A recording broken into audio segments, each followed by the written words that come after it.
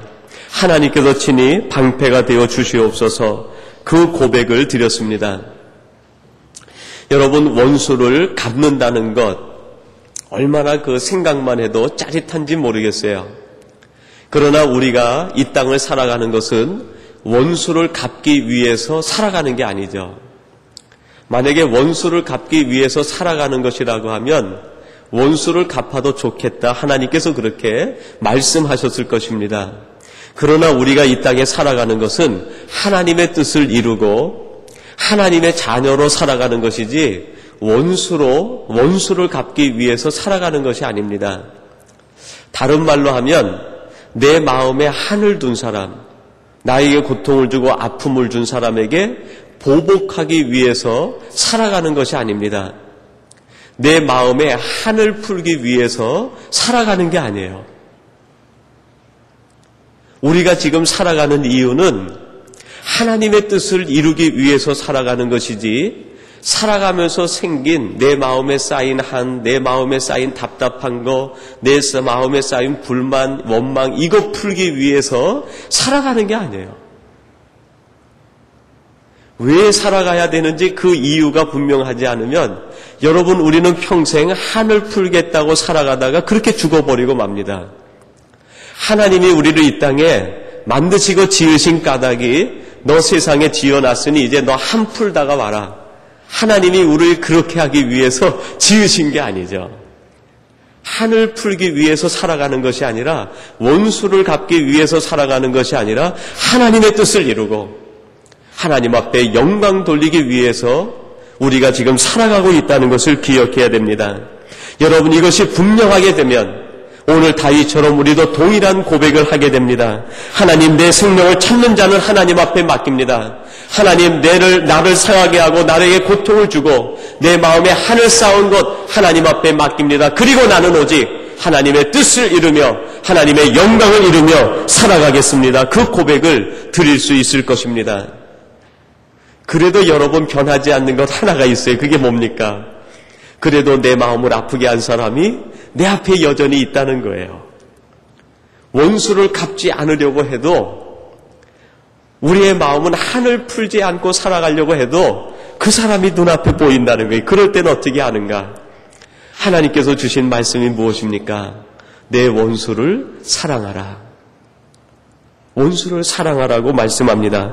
로마서 12장 19절에서 이렇게 말씀합니다. 내 사랑하는 자들아, 너희가 친히 원수를 갚지 말고 진노하심에 맡기라. 기록되었으되 원수 갚는 것이 내게 있으니 내가 갚으리라. 주께서 말씀하시니라. 원수 갚는 것은 하나님 앞에 맡기고, 하나님 맡겼습니다. 하나님 말씀대로 나를 아프게 하고 고통을 주고 나를 상해하려고 하고 내 마음에 한을 쌓는 그것을 모두 하나님 앞에 맡깁니다. 맡겼으면은요, 끝나야 되잖아요. 사라져야 되잖아요. 그래도 사라지지 않는 것, 그것이 우리의 현실 아닙니까? 그래서 하나님은 계속 말씀합니다. 로마서 12장 20절에서 내 원수가 줄이거든 먹이고 목마르거든 마시우라. 하나님, 그래도 원수가 내 앞에 보입니다. 하나님, 그래도 내 마음에 고통을 주는 것이 앞에 있습니다. 어떻게 할까요? 주님께서 하시는 말씀이 뭡니까? 그때로 너의 그 원수가 보이거든 먹을 것을 주고 목마르거든 마시우라. 사랑하라. 원수 갚는 것은 하나님 앞에 맡기고요, 우리가 해야 될 일은 그 원수를 사랑하라고 지금 말씀을 하고 있습니다. 여러분, 오늘 본문 우리가 13절, 14절을 같이 한번 보십시다. 다윗이 이러한 때에 어떻게 행동을 했는지 같이 한번 보십시다. 13절, 14절 말씀입니다. 같이 봉독합니다. 나는 저희가 병들었을 때에 굵은 베옷을 입으며 금식하여 내 영혼을 괴롭게 하였더니 내 기도가 내 품으로 돌아왔도다. 내가 나의 친구와 형제에게 행함같이 저희에게 행하였으며 내가 굽히고 슬퍼하기를 모친을 곡함같이 하였도다. 아멘. 여러분, 얼마나 놀라운 다윗의 고백입니까? 나를 상해하는 자, 나에게 고통을 주는 자, 원수와 같은 자가 내 앞에 있었는데 그것을 가지고 하나님 앞에 기도했더니 하나님께서 주시는 말씀이 뭐예요? 그 원수를 사랑하라는 거예요. 원수 갚는 것은 내게 맡기고 너는 사랑하라. 그래서 하나님의 말씀대로 했더니 하나님이 어떤 복을 주셨다고 그래요? 내 기도가 내 품에 돌아왔다. 여러분, 우리 마음에 한이 쌓이면 기도의 문이 막힙니다. 내 마음에요, 미운 사람만 보이기 시작하면요, 기도가 안 돼요. 기도하려고 무릎을 꿇었다가도 그것이 눈앞에 아른거리면 기도가 되지 않아요. 다윗도 똑같은 것을 경험한 거예요.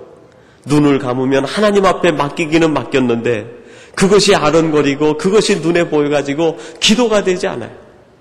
하나님 앞에 또 부르짖었더니 하나님이 주시는 말씀이 뭡니까? 그래도 사랑해라. 그래서 그 원수를 용서하고 사랑했더니 하나님이 주신 게 뭐예요? 기도가 내 품에 돌아왔도다. 그래서 지은 시가 뭡니까? 그게 35편이죠. 기도의 문이 꽉 막혔다가 하나님의 말씀대로 했더니 하나님이 그 기도문을 열어주셨어요. 기도의 문을 열어주시고 나서 그 다음에 그가 쓴 시가 뭐예요? 그게 시편 35편 아닙니까? 얼마나 아름다운 시구로 돼 있어요. 어디까지 하나님 앞에 기도했는가? 내 어머니가 돌아가셨을 때 어머니의 죽음 앞에서 곡을 하는 것처럼 내가 그 사람을 위해서 기도하고 눈물 흘리고 마음 아파하고 슬퍼했더니 하나님께서 나에게 선물을 주셨는데 그 선물이 무엇인가? 기도할 수 있는 그 마음을 내게 주셨다는 거예요.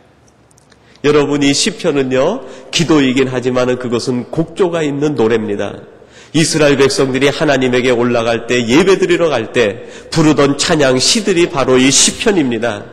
하나님께서 다윗의 마음에 기도를 회복해 주신 것뿐 아니라 찬송을 회복해 하시고 기쁨을 회복해 하시고 소망을 그에게 주셨다는 말씀입니다. 여러분, 우리가 2008년 살아갈 때 우리 앞에 어떤 일들이 펼쳐질지 모릅니다. 그 일들이 일어날 때 그것을 바라보며 여러분 마음에 한을 쌓지 마시고 하나님 앞에 맡겨드리고 오직 우리는 하나님이 주신 말씀대로 사랑하며 나갈 때 하나님께서 우리의 기도를 회복하시고 찬송을 회복하시고 우리 마음에 참된 평강을 회복해 주실 줄로 믿습니다. 이 놀라운 회복이 여러분 마음속에 넘치게 되기를 주님의 이름으로 축원합니다. 그리고 마지막 세 번째는 문제를 하나님 앞에 맡겼습니다. 오늘 본문 7절에서 이렇게 말씀합니다. 저희가 무고히 나를 잡으려고 그 그물을 웅덩이에 숨기며 무고히 내 생명을 해하려고 함정을 팠사오니 그렇게 말씀합니다. 하나님, 저들이 내 앞에 웅덩이를 파고 함정을 팠습니다. 그 웅덩이와 함정에 내가 깊이 빠져 있습니다. 하나님 어떻게 할까요? 하나님이 하시는 말씀이 무엇입니까? 그 웅덩이에서도 함정 속에서도 그 상황 전체를 내게 맡기라. 웅덩이 전체를 맡기라는 거예요. 여러분, 우리가 살아가다 보면 이제 우리 앞에 문제의 웅덩이에 깊이 빠질 때가 있을지도 모르겠어요. 그때 여러분 그 웅덩이를, 문제의 웅덩이를 모두를 다 하나님 앞에 맡기면 하나님께서 그 일을 해결해 주시겠다 하는 것입니다. 먼저도 말씀드렸지만요, 경건주의 형제단을 창설했던 모라비아 교도의 시조가 되고 있는 진센도르프라는 분이 있습니다.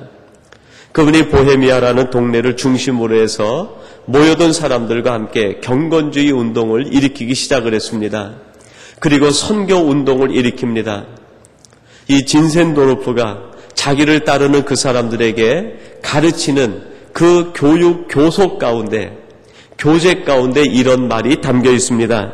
주님께 100% 헌신한 한 명을 99% 헌신한 99명이 당해낼 수가 없다.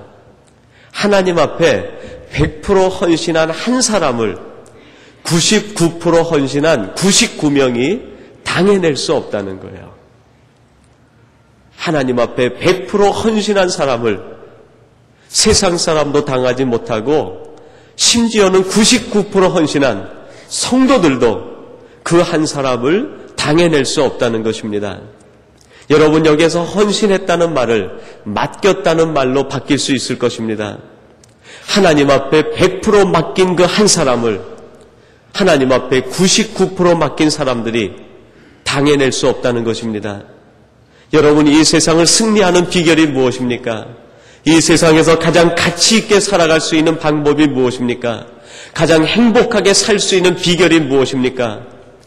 진센도르프는 자기 삶을 통해서 깨달은 것이 있었습니다. 하나님 앞에 100% 헌신한 사람이 하나님 앞에 100% 행복하게 살 수 있고, 하나님 앞에 100% 맡긴 사람이 세상이 감당하지 못하는 능력의 사람이 되고 가장 가치 있는 삶을 살 수 있게 된다고 얘기했습니다.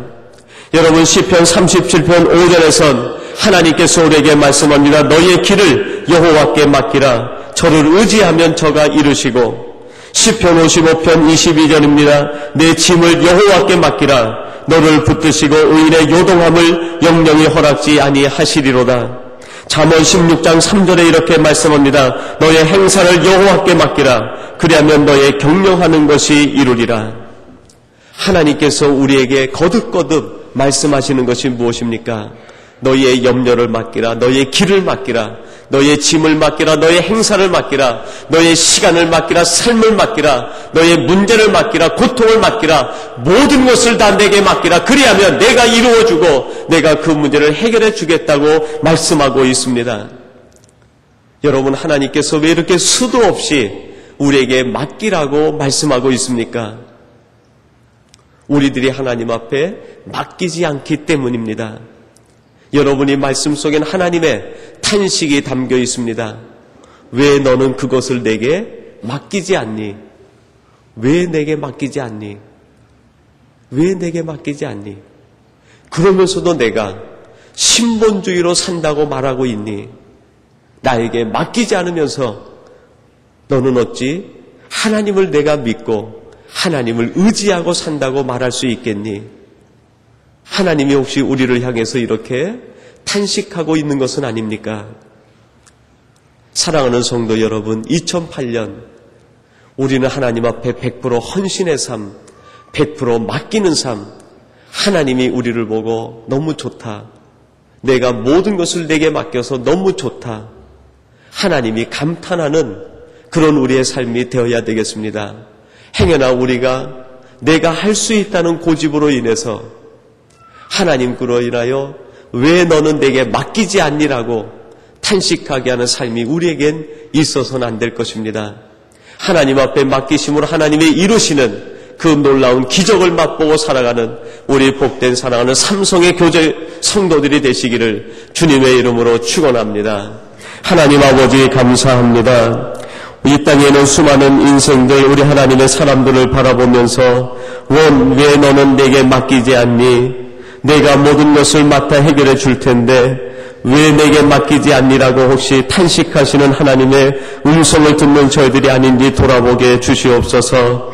다윗은 자신의 삶에서 모든 것들을 하나님 앞에 맡김으로 하나님께서 열어주시는 기도의 문을 통하여 찬양하는 사람이 되었습니다. 하나님 아버지, 저희들이 2008년 살아가면서 우리 앞에 있는 모든 것들을 하나님 앞에 맡김으로 하나님의 놀라운 기적을 맛보게 하시고 하나님의 은혜를 체험하는 한 해가 되게 하여 주옵소서. 우리 삼성교회를 맡깁니다. 우리 온 성도들을 맡깁니다. 주의 자녀들과 백성들을 맡깁니다. 하나님께서 진히 맡으시고 하나님께서 이루어 주시옵소서. 우리의 행사와 우리의 짐과 우리의 길을 하나님 앞에 맡기오니 하나님께서 이루시고 하나님께서 영광을 받아 주시옵소서. 예수님의 이름으로 기도하옵나이다. 아멘.